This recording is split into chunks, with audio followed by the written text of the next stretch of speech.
Selamat berjumpa semuanya yang sedang makan sate di warung Bude Yanti. Sekarang kita akan kembali lagi diperlihatkan dengan Xiao Yan yang pada saat ini berhadapan dengan nomor 1 di alam dewa kekacauan. Lalu Xiao Yan pada saat ini mau tidak mau berkata bahwa Xiao Yan pada saat ini ingin menanyakan beberapa hal kepada nomor 1.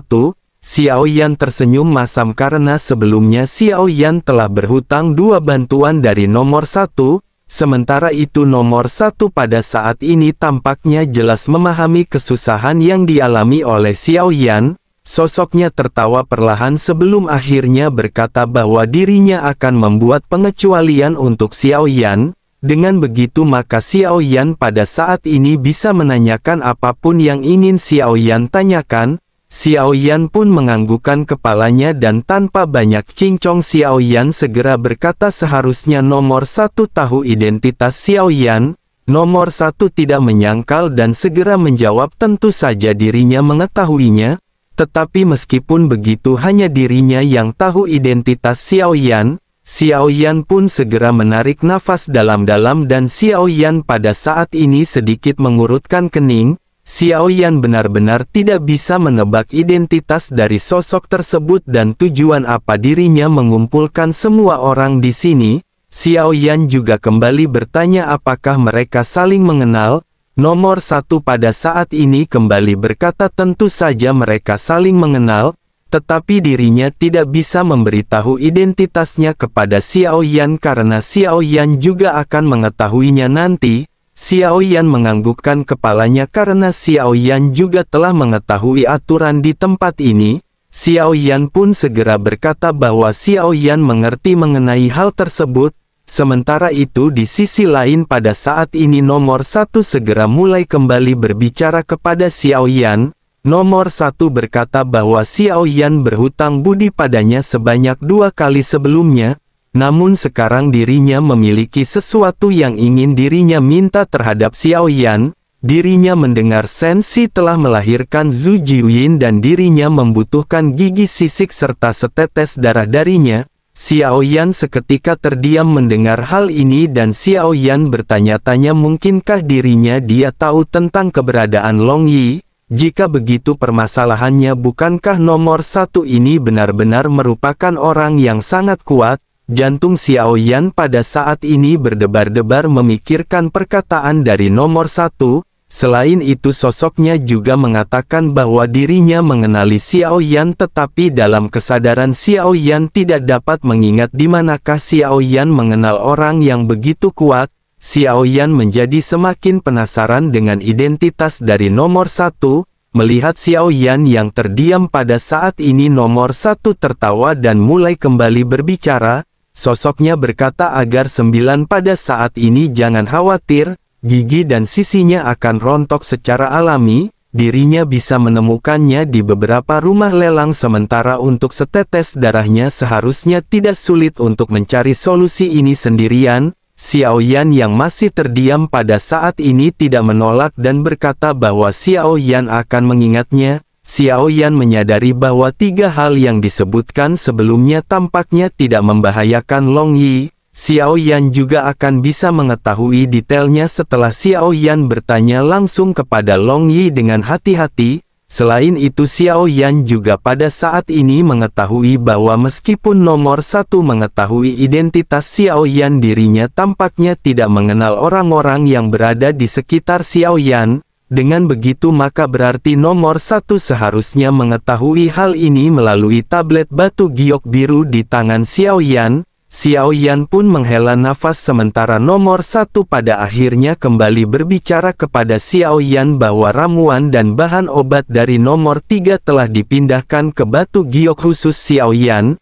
Efek dari batu giok ini sama dengan cincin penyimpanan dan Xiao Yan bisa mengeluarkannya dengan menggunakan kekuatan spiritual. Jika semuanya telah diselesaikan maka pada saat ini Xiao Yan bisa pergi dari tempat ini.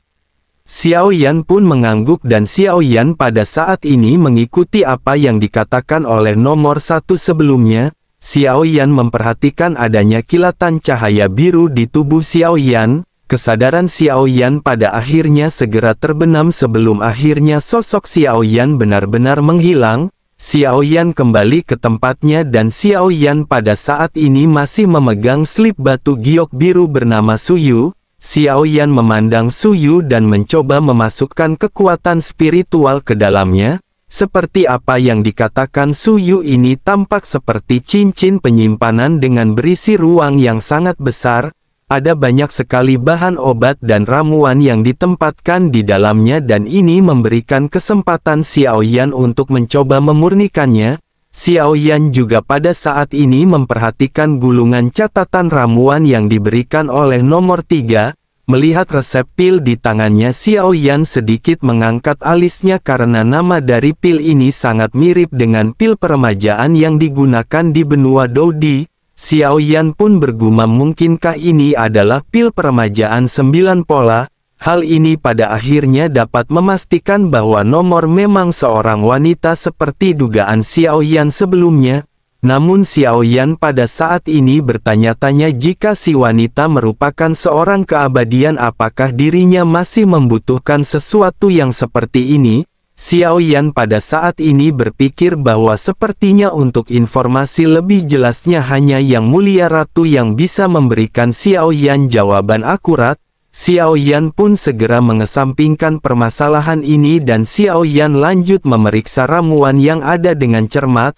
Kompleksitas dari ramuan ini terlihat sedang. Kesulitannya adalah bahan obat yang banyak dan esensinya perlu disempurnakan. Kelengkapan dari esensi ini juga harus dipastikan mencapai tingkat 90%. Selain itu ada juga beberapa bahan obat langka yang membutuhkan jantung api untuk memurnikannya. Setelah Xiao Yan memikirkan hal ini, tetapi tampaknya hal ini bukanlah permasalahan besar bagi Xiao Yan. Xiao Yan hanya memerlukan waktu untuk bisa memurnikan ramuan ini dan Xiao Yan segera kembali mengesampingkan permasalahan ini. Xiao Yan pada saat ini tampaknya harus pergi ke Yang Mulia Ratu terlebih dahulu. Begitu Xiao Yan hendak berangkat, tiba-tiba sebuah suara ketukan terdengar dari luar ruangan Xiao Yan. Xiao Yan bisa melihat ada banyak siluet wanita yang pada saat ini telah berkumpul bersama. Ini adalah istri-istri Xiao Yan dan tampaknya mereka pada saat ini kembali berniat untuk menyiksa Xiao Yan. Xiao Yan hanya bisa menghela nafas dan Xiao Yan pada saat ini sama sekali tidak bisa melarikan diri. Xiao Yan hanya bisa tersenyum pahit sebelum akhirnya pintu kamar perlahan terbuka. Setelah beberapa saat para wanita Xiao Yan pada saat ini berjalan masuk satu demi satu dipimpin oleh Cailin. Semua orang mengenakan pakaian kasak tipis dan Xiao Yan pada saat ini terasa pusing. Setelah sekian lama Xiao Yan pada akhirnya perlahan berjalan keluar dari pintu dan mulai bergegas menuju ke arah tempat Yang Mulia Ratu. Di tengah perjalanan Xiao Yan melihat ada banyak kerumunan yang bergegas menuju ke sebuah arena. Mereka juga pada saat ini bergumam sebaiknya mereka pada saat ini bergerak cepat. Dirinya mendengar bahwa wanita berjubah itu benar-benar membantai orang-orang di daftar peringkat tertinggi. Mendengar hal ini Xiao Yan seketika tertarik dan Xiao Yan segera berlari dengan cepat menuju arena mengikuti pergerakan dari kerumunan. Begitu Xiao Yan sampai, Xiao Yan pada saat ini menyipitkan matanya melihat sosok yang dikenalinya. Sosok ini adalah Wu Tianyu yang pada saat sebelumnya mengikuti perjalanan Xiao Yan. Xiao Yan pada saat ini sedikit terkejut melihat kemampuan Wu Tianyu yang tampaknya telah meningkat pesat. Xiao Yan pun tersenyum dan Xiao Yan pada saat ini berniat untuk melakukan pertarungan dengan Wu Tianyu. Xiao Yan pun segera mengenakan topeng di wajahnya dan segera berjalan menuju ke platform. Begitu mendekat, manajer dari arena tersebut segera menghentikan Xiao Yan. Tentu saja begitu Xiao Yan melepas topengnya, permasalahan apapun bisa diselesaikan. Xiao Yan juga menunjuk ke atas arena dan berkata bahwa Xiao Yan ingin menantang Wu Tianyu. Manajer pun seketika mengenali sosok Xiao Yan sebagai sosok yang mulia. Sosoknya segera menangkupkan tangannya dan berkata bahwa dirinya akan mengaturnya. Mereka akan segera membuat pengaturan bagi Yang Mulia. Xiao Yan pun menganggukkan kepalanya dan Xiao Yan pada saat ini kembali mengenakan topeng. Sementara itu si manajer menjelaskan bahwa aturan arena ini tidak membatasi senjata, tetapi Yang Mulia tidak dapat menggunakan keterampilan bertarung dengan tingkat mematikan yang begitu besar. Dirinya juga dilarang untuk menggunakan kekuatan keabadian. Setelah manajer berbicara pada saat ini sesosok benar-benar dikalahkan oleh Wu Tianyu di atas arena. Selanjutnya giliran Xiao Yan dan pada saat-saat ini si manajer segera berteriak bahwa penantang berikutnya adalah Yan Xiao.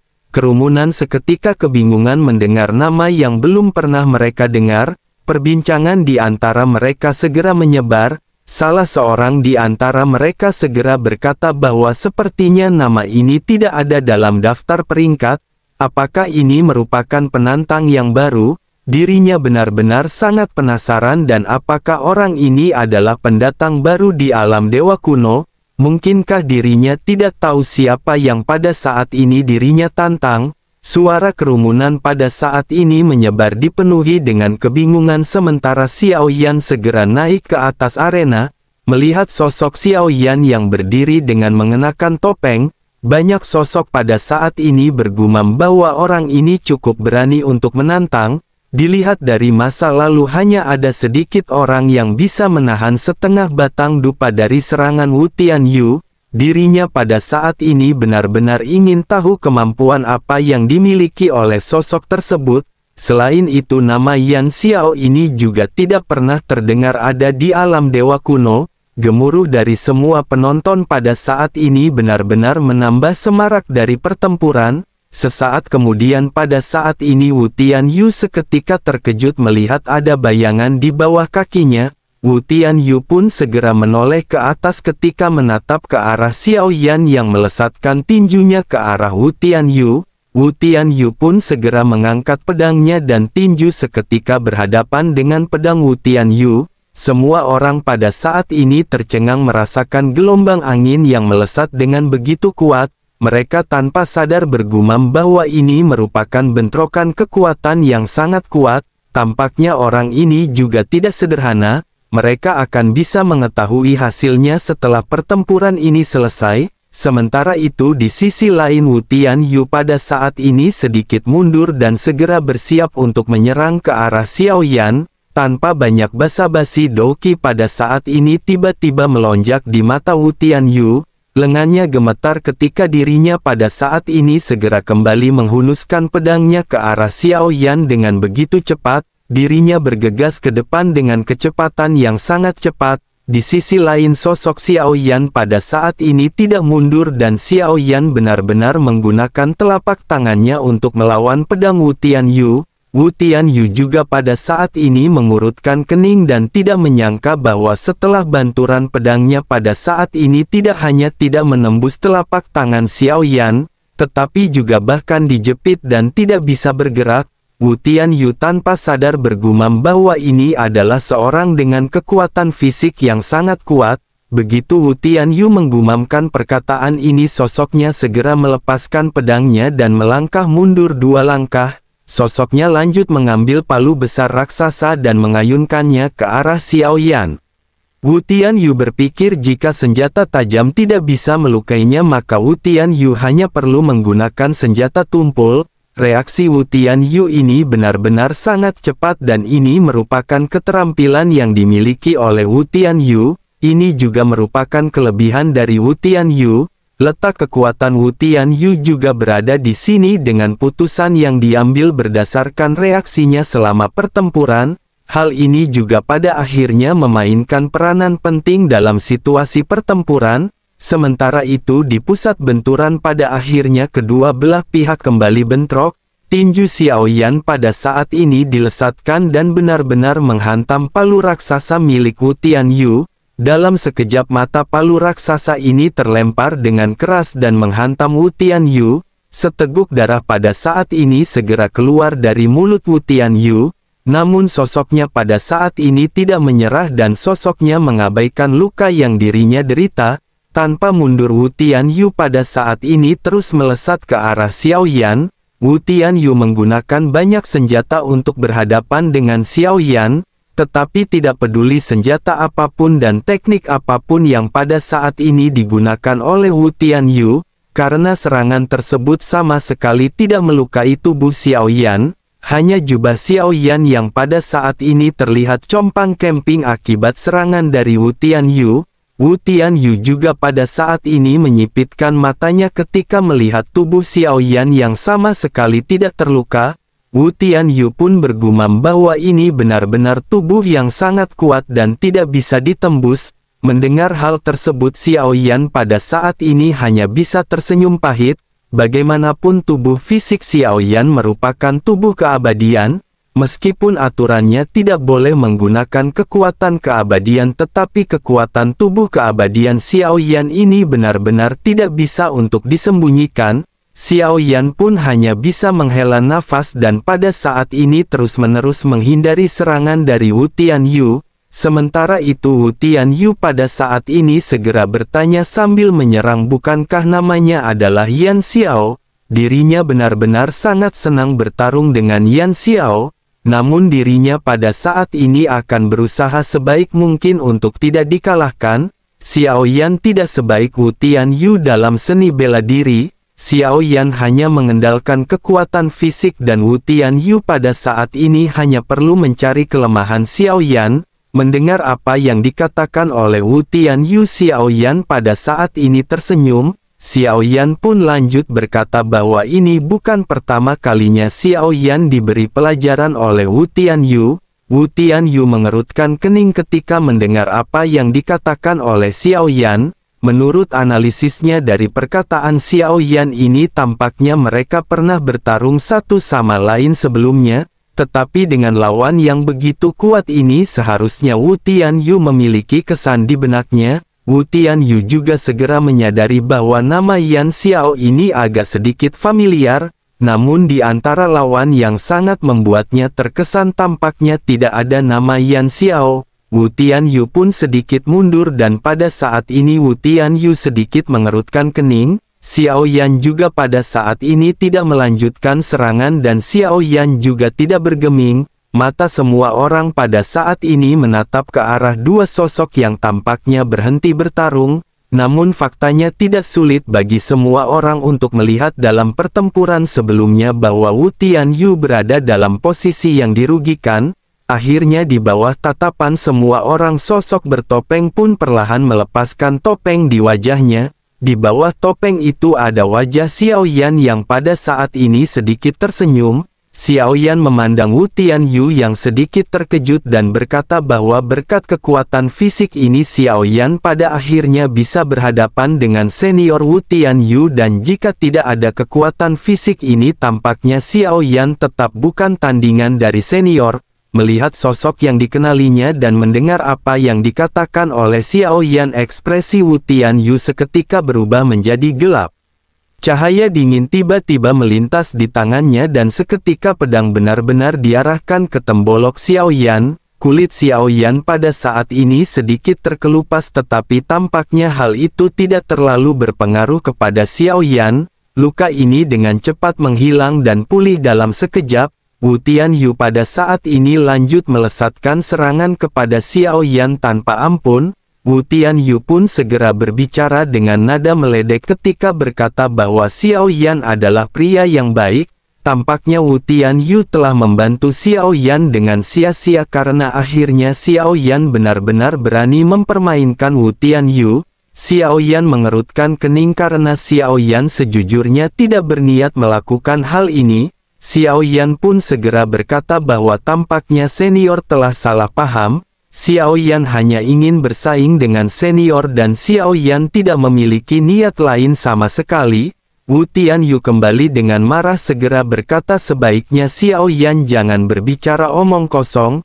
Ternyata Xiao Yan benar-benar merupakan reinkarnasi yang mulia dan rencana Xiao Yan juga tampak terlihat sangat dalam. Xiao Yan tampaknya hanya ingin mempermalukan Wu Tianyu di depan begitu banyak orang.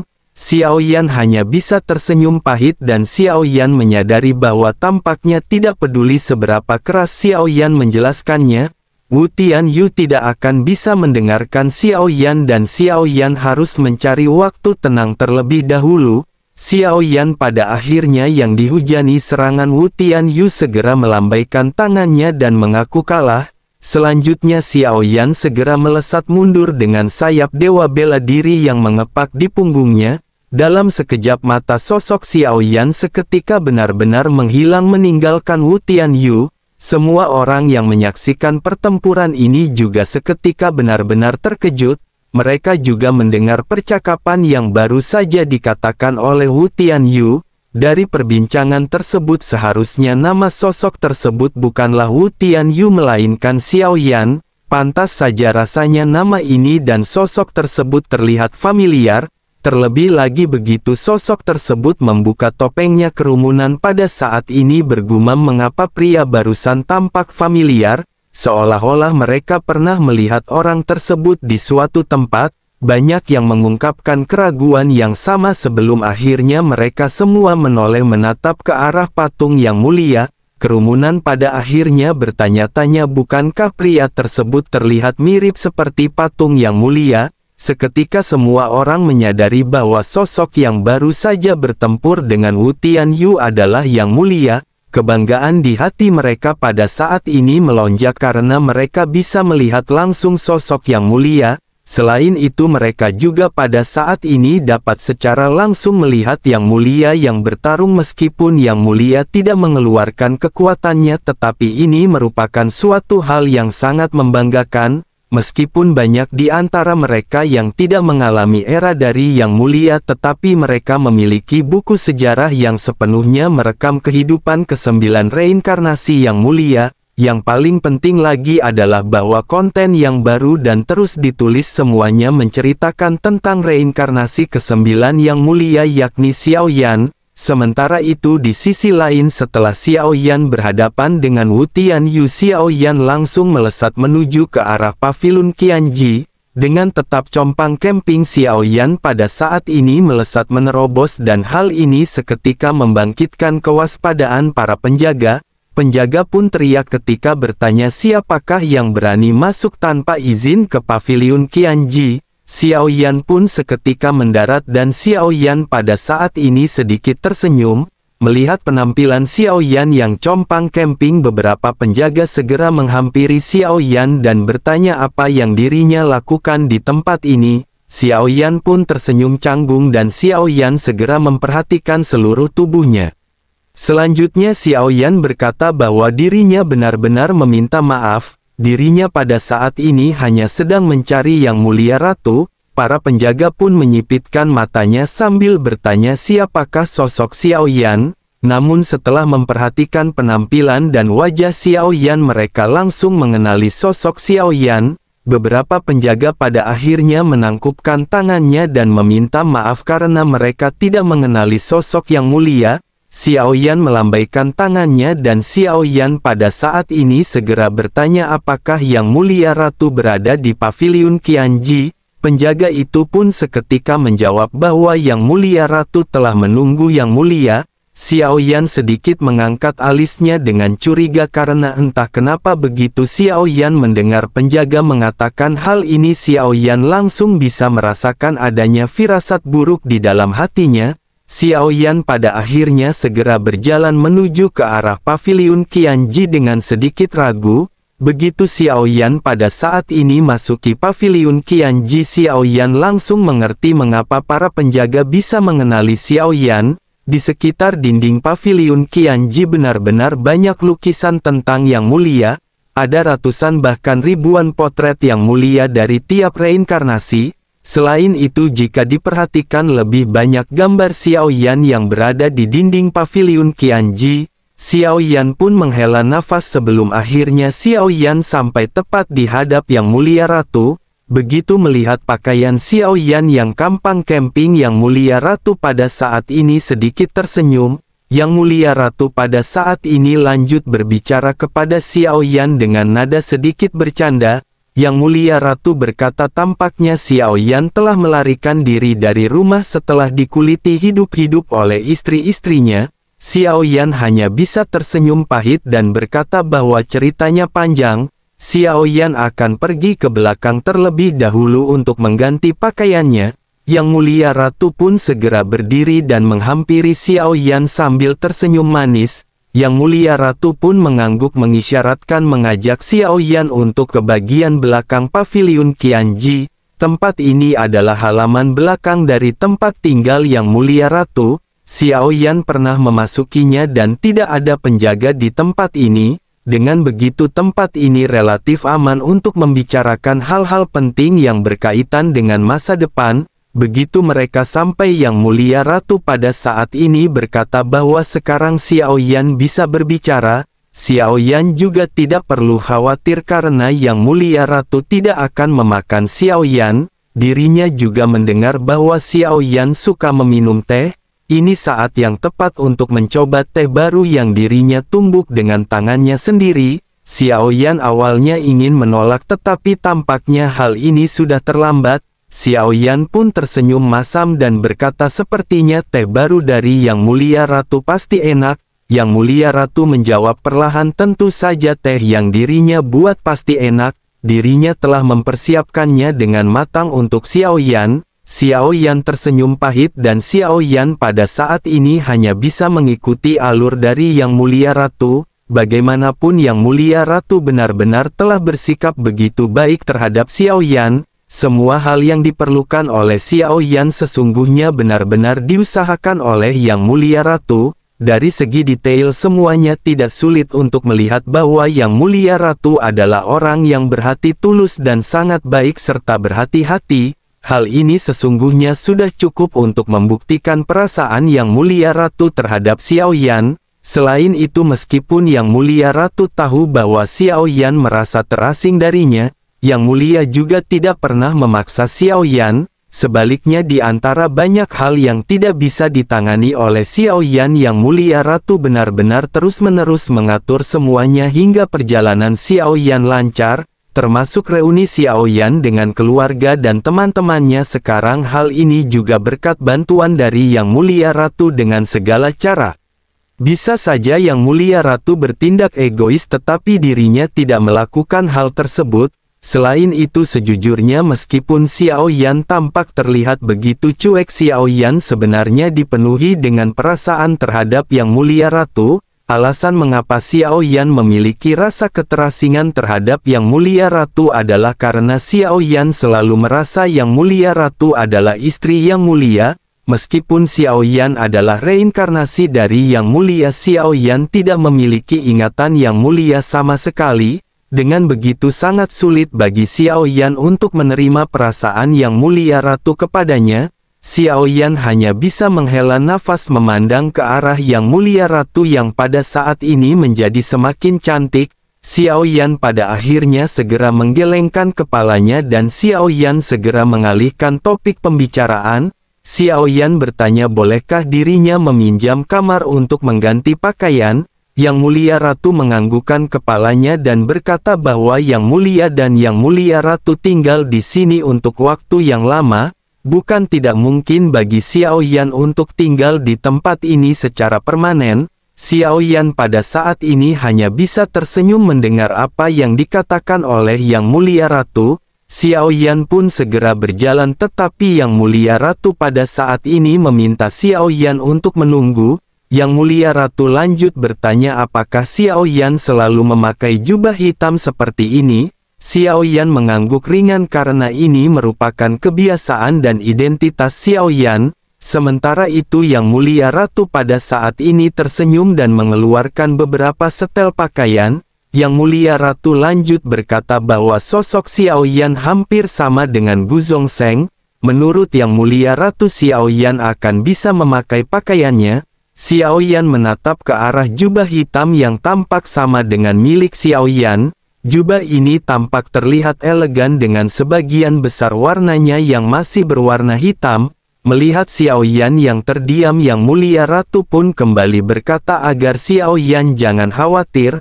Semua pakaian ini baru dibuat dan Gu Zongsheng belum sempat memakainya. Pakaian ini masih disimpan sampai sekarang dan dirinya tidak menyangka bahwa pakaian ini akan bisa digunakan. Xiao Yan memandang ke arah Yang Mulia Ratu yang tersenyum manis seolah-olah matanya memancarkan kelembutan seorang istri yang berbudi luhur kepada suaminya. Xiao Yan pun kembali menggelengkan kepalanya dan menghela nafas sebelum akhirnya Xiao Yan mengambil pakaian yang diberikan oleh Yang Mulia Ratu. Xiao Yan segera masuk ruang untuk mengganti pakaiannya yang compang camping. Sementara itu Yang Mulia Ratu pada saat ini menyiapkan teh untuk mereka minum bersama-sama. Setelah beberapa saat Xiao Yan pada akhirnya keluar sambil merapikan rambutnya. Begitu berjalan keluar Yang Mulia Ratu pun menoleh dengan mata indahnya yang tiba-tiba tertegun. Melihat Yang Mulia Ratu yang terdiam dan memiliki tatapan yang agak malu, Xiao Yan segera bertanya apakah Xiao Yan tidak terlihat bagus.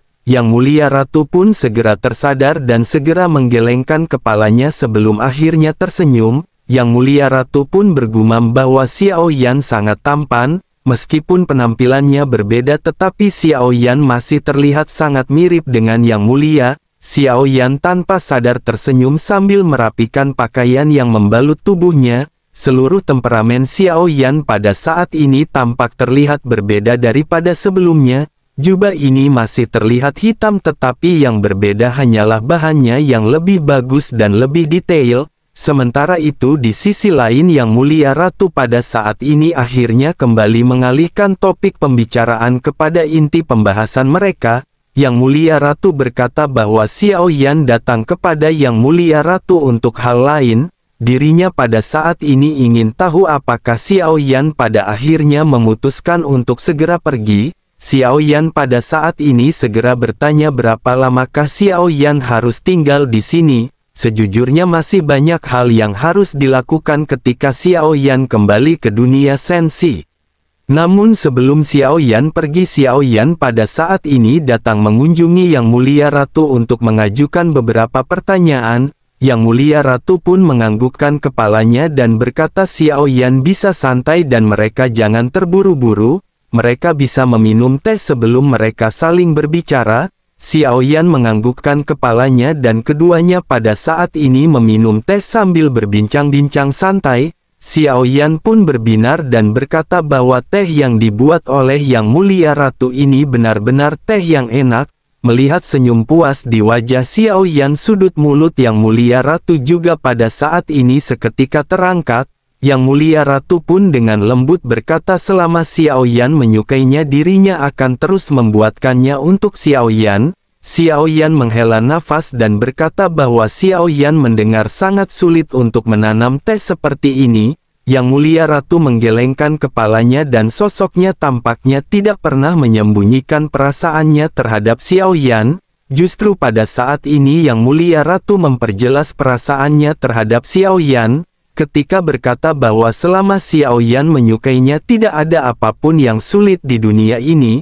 Xiao Yan tidak membantah perkataan Yang Mulia Ratu karena memang semuanya telah terbukti. Semuanya benar-benar dapat dilihat dengan semua usaha yang diberikan oleh Yang Mulia Ratu kepada Xiao Yan. Xiao Yan pun menghela nafas dan Xiao Yan pada saat ini kembali ke topik perbincangan mereka. Xiao Yan segera mengeluarkan resep pil yang ingin ditanyakan kepada Yang Mulia Ratu. Xiao Yan lanjut menyerahkannya kepada Yang Mulia Ratu dan berkata bahwa ini adalah resep dari sebuah ramuan. Yang Mulia Ratu pun memandang ke arah resep tersebut dan segera mengenalinya. Xiao Yan menatap ke arah Yang Mulia Ratu dengan cermat. Begitu Xiao Yan mulai berbicara, Xiao Yan ingin memperhatikan setiap ekspresi dari wajah Yang Mulia Ratu. Xiao Yan segera lanjut berkata bahwa pil ini disebut dengan pil peremajaan 9 pola. Mendengar hal tersebut Yang Mulia Ratu terdiam dan menatap ke arah Xiao Yan dengan tatapan yang aneh. Selanjutnya Yang Mulia Ratu bertanya dengan sedikit marah apakah Xiao Yan berpikir Yang Mulia Ratu sudah tua. Xiao Yan tertegun melihat reaksi yang pada saat ini dilontarkan dari Yang Mulia Ratu. Sejujurnya tujuan kunjungan Xiao Yan ke Yang Mulia Ratu kali ini adalah untuk menguji apakah Yang Mulia Ratu ini adalah nomor 6 atau bukan. Selain itu Xiao Yan juga ingin tahu apakah pil peremajaan ini bisa berfungsi pada tingkat keabadian ke atas atau tidak. namun Xiao Yan benar-benar tidak memikirkan jawaban ini sebelum Xiao Yan datang mengunjungi Yang Mulia Ratu. Xiao Yan pun dengan cepat segera mengangkat tangannya dan berkata bahwa itu bukan maksud Xiao Yan. Xiao Yan hanya ingin bertanya apakah ramuan ini benar-benar efektif untuk wanita dengan kekuatan di tingkat keabadian atau lebih. Yang Mulia Ratu tidak menjawab dan malah terus bertanya kepada Xiao Yan. Jadi Xiao Yan ingin memurnikan ramuan ini untuk siapa? Xiao Yan tiba-tiba menamparkan keningnya dan Xiao Yan benar-benar tidak berpikir Yang Mulia Ratu akan bereaksi seperti ini. Xiao Yan pun tersenyum pahit sambil berkata bahwa seorang teman lama meminta Xiao Yan untuk memurnikannya. Xiao Yan benar-benar tidak memiliki niat lain dan hanya itu yang ingin Xiao Yan ketahui. Yang Mulia Ratu pada akhirnya menjawab pertanyaan Xiao Yan dengan sedikit serius. Yang Mulia Ratu berkata bahwa meskipun seseorang telah mencapai tingkat keabadian, namun efek ramuan ini juga bisa membuat kulit menjadi lebih baik. Selain itu efeknya tidak terlalu signifikan dan perlu dilakukan dalam waktu lama. Melihat ekspresi dari Yang Mulia Ratu, Xiao Yan pada saat ini berpikir tampaknya Yang Mulia Ratu bukanlah sosok di balik nomor 6. Xiao Yan pada saat ini menjadi semakin bingung sementara Yang Mulia Ratu kembali berbicara kepada Xiao Yan. Yang Mulia Ratu bertanya apakah Xiao Yan ingin benar-benar menyempurnakan ramuan ini. Xiao Yan pun menganggukkan kepalanya dan berkata bahwa Xiao Yan akan mencobanya. Namun Xiao Yan sesungguhnya belum yakin apakah pil ini bisa disempurnakan.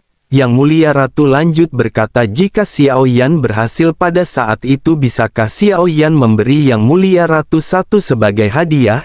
Xiao Yan terkejut mendengar hal ini dan Xiao Yan tidak menyangka bahwa bahkan Yang Mulia Ratu juga akan tertarik dengan ramuan ini. Hal ini cukup untuk menunjukkan bahwa ramuan ini benar-benar memiliki efek tertentu bagi tiap wanita. Xiao Yan pada akhirnya lanjut menghela nafas dan berkata bahwa Xiao Yan bersedia memberikannya satu kepada Yang Mulia Ratu.